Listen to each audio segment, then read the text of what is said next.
The following files have been classified top secret by order of the administrator. General Notice 001 Alpha. In order to prevent knowledge of SCP-001 from being leaked, several /no false SCP-001 files have been created alongside the true file/files.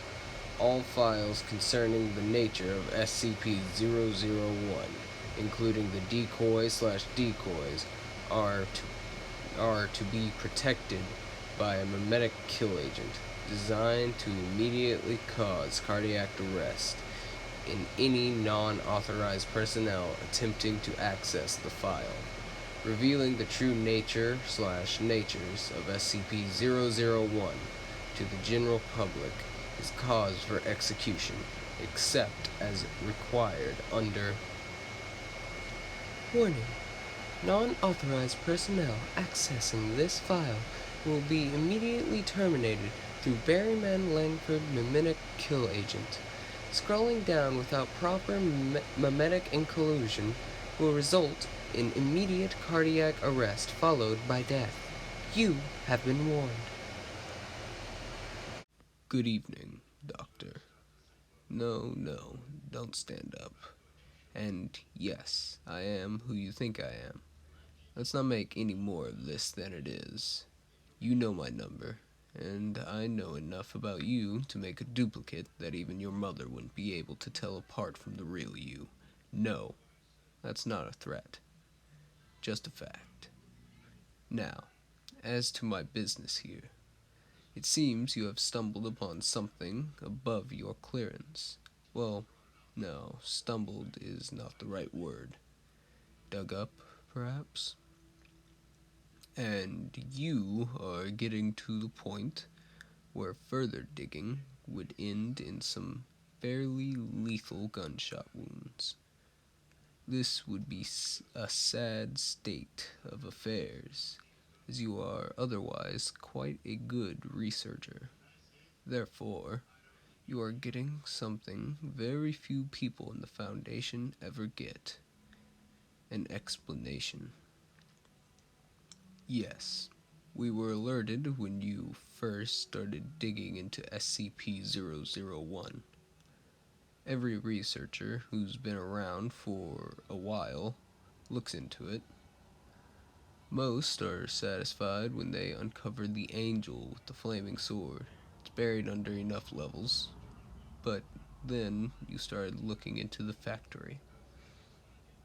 And that is when I knew you wouldn't stop.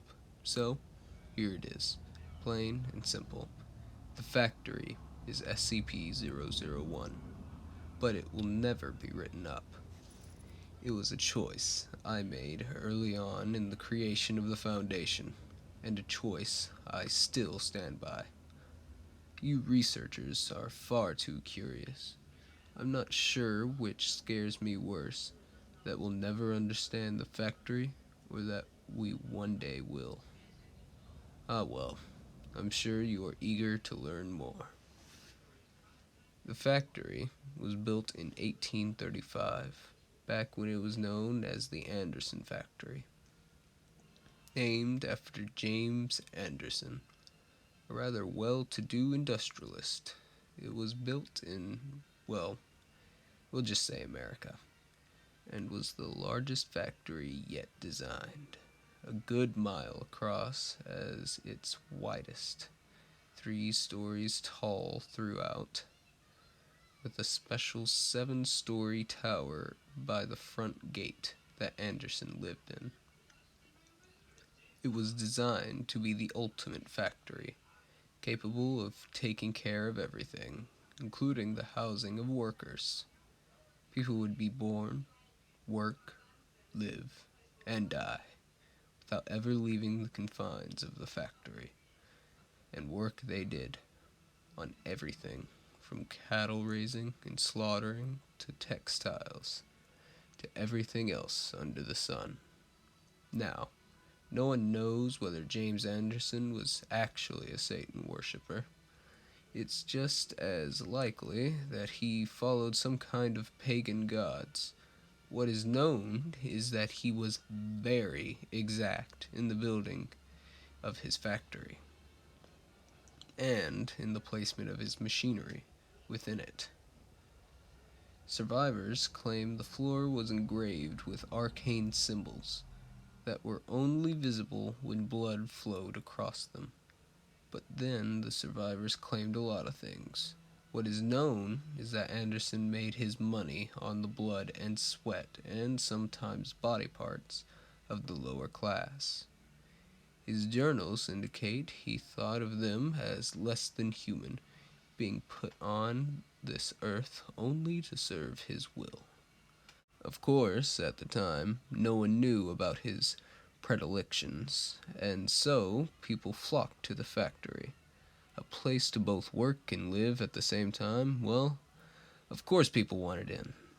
Never mind the harsh hours, working conditions, sadistic security force, and all the rest. Factory workers were forced to work 16-hour days, work only shutting down on Sundays, between sunrise and sunset. Workers were not given individual rooms, instead sharing rooms with 8 other people, sleeping in shifts of 3. Medical attention was unheard of. If you were injured in the course of your duties, which most people were, you were expected to just keep working. Anyone too injured to work was dragged off by the security, never to be heard from again. For 40 years, the Anderson factory cranked out all sorts of things for people. Meat, clothes, weapons. Never mind that the beef might be mixed with human. Don't care that the weapons were forged in blood. No attention needed be paid that the clothes were dyed with. Well, you get the idea. Rumors leaked out. But the products were so good, why bother? Until someone got out. I never met the brave soul who managed to escape, but she managed to meet the President Grant, and in 1875, he enlisted my aid. At the time, I was, well, it doesn't matter. We'll say I was military, kind of, and that my people were the same. 150 good men, and some few women, who were often given jobs that weren't supposed to be common knowledge. We'd been cleaning out some Confederate holdouts, and some of the worst things we found down south. So, we did some research, didn't like what we saw, and went in, loaded for bear. I didn't actually remember much about the night it all went down. Most of it blends together in my head. I get flashes, sometimes, of the people chained to the line, living next to dead. Damned hard to tell which was which. Children working underneath machines, the majority of the flesh scoured from their bones by the great wheels and cogs, and the other things. No, I'm alright. I haven't thought about that night for a very long time. The security force wasn't much of a problem. But then Anderson's creation showed up. He'd been taking the injured workers and, well, experimenting on them. Men, if you could call them men, with multiple arms sewn together. Some of them combined with animals, horrible monstrosities out of mankind's worst nightmares. They kept coming, wave after wave of not quite living creatures. I lost a lot of good people that night. And then we found Anderson's breeding pits. Girls as young as 8, chained to the walls, forced to do nothing more than... I'm sorry. Even today, more than a century later, the memory makes me see red. When we finally found Anderson's cowering in his office, we hung him from his tower window with his own entrails. As he died, he laughed, saying it didn't matter. We could kill him. But his factory, the factory, would go on. He was still laughing 24 hours later when we finally cut him down. Had him drawn and quartered, and then buried the remains. The entire time he uttered blasphemies that I don't like to think about. We spent a week cleaning that place out, freeing the workers, putting down the things we found in the basements, and many lightless rooms. We pulled out things that were useful, stocked them in a house near the gate, tried to make sense of everything. 150 of us went into that hell pit that night, and only 93 came out. By the end of that week, we were down to 71. But the things we found in there, my God. Well, you've been with the Foundation a while. They wouldn't seem as amazing to you. But we found toy guns that shot real bullets. A yo-yo that would flay the skin from anyone it touched. Hammers that only worked on human flesh. A breed of skeletal horses that ran faster than anything we'd ever seen. Cloaks that seemed woven from the night itself and let men access a shadowy dimension that I get away from myself. We found tools, both wondrous and horrible. We were faced with a choice. I gathered my highest ranking, well, we'll call them officers, to me, and we tried to figure out what we would do. They all had opinions. The chaplain, he had gone a little crazed. Thought all these objects must be miracles sent from God, holy relics to be worshipped. Marshall and his little toady Dawkins thought there was a fortune to be made here, making and selling these things to the highest bidder. The engine we all called Bass, due to his deep speaking voice. He called these things an abomination, and declared that we should hunt down and destroy everything we could find. And Smith thought we should take this stuff back to the president. The only one without an opinion was the old man, but he never said much of anything anyways. We argued for hours, days, trying to work it out. Me, I thought we were sitting on a gold mine. Alright, but that we could use these things, these objects, to hunt down some of the scary things we'd run into down south. The other monsters this world had to offer, use this factory for good, as a place to contain these things, find a way to make them work for our fellow man, or at least protect our fellow man from having to deal with them. I'm sure you can figure out what happened next. The chaplain snuck away in the night with his devotees, taking a couple of small items with him. Marshall, we kicked out when we found him abusing his authority. Promised he'd get revenge, and Dawkins led the rest of their group off with some of the juicier items. Bass and his people tried to light the whole damn thing on fire, then just left when it didn't work. And Smith left to report back to the president. Did manage to get him to promise me that he'd tell Grant the factory had been destroyed. I had big plans for that place. Of course, it was kinda hard to follow through on big plans when you only have 12 other people to work with, but it was a start. And it worked, for a while. We had these amazing toys, and finding people to work with us was easy. Back then, going off the grid was as simple as leaving town. We knew what we wanted. We knew what we could be. Leventhal set out getting us back. A simple invention here. Some well-invested money there. It all worked out. White and Jones set out getting us other backing.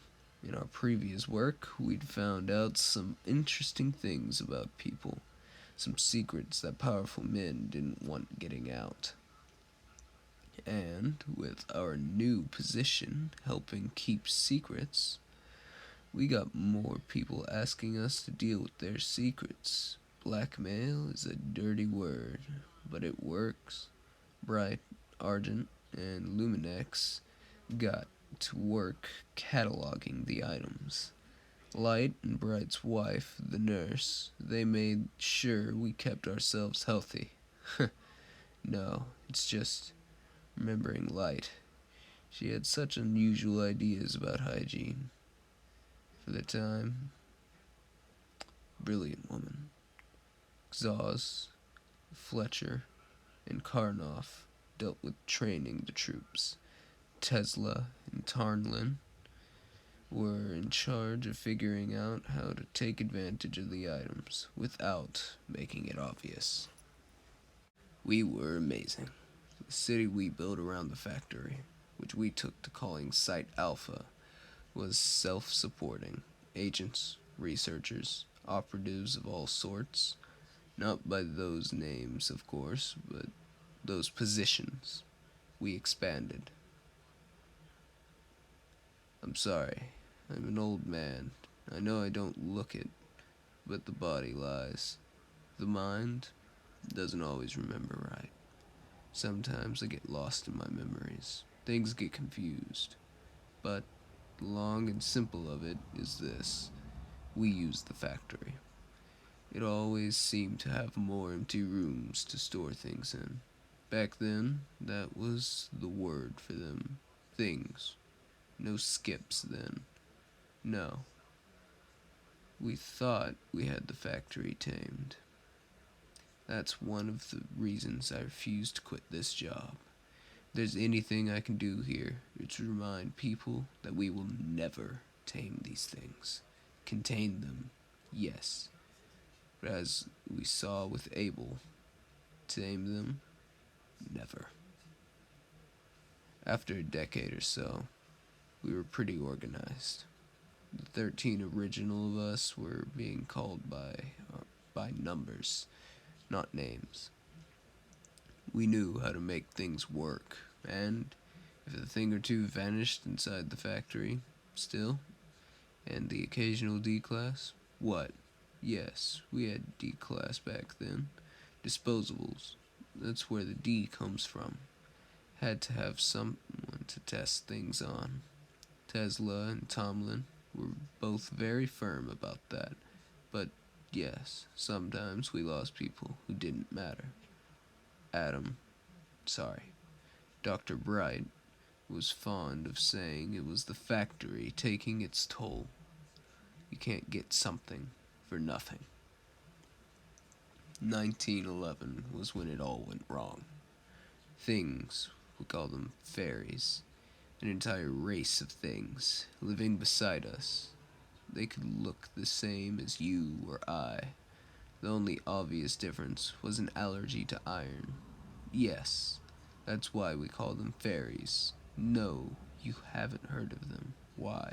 Because it's the one time the Foundation wiped out an entire race of things, root and branch, and I'm the one who did it. We'd been hunting them for some time. We'd run into them a time or two before, come out on top. So, when a certain royal asked us for help, of course we were eager to get them in our debt. We've always loved having people in our debt. We sent a team to help out, take care of what we thought was a hunting party. The next time we saw them, their heads were on poles, attached to the saddles of the creatures the fairies rode. When they attacked the factory, it was horrible. 3 words, but they convey so much. I have never. I'm sorry. Please, give me a moment. I never told this part to anyone. You should consider yourself lucky. And if you ever tell anyone any of what I'm about to impart on you, I will not just kill you, but everyone who shares your DNA in the worst ways possible. You'll think Procedure 110 Montauk is a walk in the park compared to what I will do to you. We lost. The things came, and they destroyed us. Rode over our emplacements, slaughtered our people, shrugged off our weapons like they were nothing. I watched my 13 go down, left and right, just trying to hold the factory. And I, their leader, their friend, their father figure, godfather to the Bright's 4 young children, confidant, sometimes lover, always the confessor. I ran like a scared little schoolboy, deep into the dark guts of the factory. I was chased by the things, always just one step ahead. I could hear them behind me, feel their breath upon my neck, and came to a door I'd never seen before. A bronze door, covered in Arabic script of some sort. I've never been one for languages, especially not the curvy bullshit the Muslim used. But I didn't care. They were coming for me, and I threw the door open and dived through it. Everything inside was different. There was a feeling of peace, that nothing could hurt me here. The light was this dark red. It still felt right. My ears were filled with the steady thumbing of a gigantic heartbeat, and in front of me were the remains of Anderson. It spoke to me then, but I'll be damned if I could tell you exactly what it said. What it told me was more meaning than exact. It offered me hope. It told me that each of the things we had used from the factory, no matter what we did with them, fed it, helped it grow. But if the fairies took the factory, they would destroy it, and we couldn't have that. It offered me a deal. It could remove this event, make it have never happened. All I needed to give it was us. I didn't want to. I knew it was a bad idea. But then I saw them again. My family, my friends, dead. Dead by the hands of those bastards. I agreed. It smiled. And I found myself once more upon the ramparts, watching the horde of fairies crest the hill. My foundation alive once more. In my hands was a weapon. I won't bore you with the details, but we slaughtered them, and with these new weapons, continued to slaughter them. Everywhere they lived, everywhere they bred. My fellow O5s questioned my decision, thinking we should have some in case we might ever need them. I overruled them. We moved away from the factory, shut it down, moved our things out of there. We changed the name from things to special containment protocols, focusing on containing them, not anything else. The others were curious, but understood I had my reasons. I boarded up the factory, locked it shut, buried it under a ton of rubble, saying it was too dangerous. I thought I'd gotten away with it, till I found a thing on my desk. One of the old toy guns that shot real bullets, and it had the factory label on it.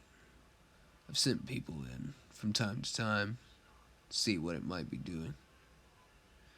Last time I sent people in to look, there was nothing there. I keep finding factory items out here. can't help but think of how many more we don't find. The people who use them keep it hidden. Think back to the body telling me how each item used gave energy to the factory. I never asked it energy for what. I don't think I want to know. What do we give it? D class, mostly. Where did you think all those bodies went? There's a place. Bodies are left, and they vanish. Everyone thinks I'm a genius for figuring it out. Sometimes. Sometimes I have to feed it other things. Researchers, agents. They never know it's coming. It just reaches out and takes them. But, in the end, we're doing more good by being here. Whatever the factory wants, whatever it is, we're doing good here. I have to believe that. Now, you know. Are you happy? I didn't think so. Why tell you? I'm getting old, Everett. Should I die, someone will have to keep feeding it. Maybe you'll be different. Maybe you'll figure out how to stand up to it. But I doubt it. You are free to leave. Oh, and Doctor, thank you for your time.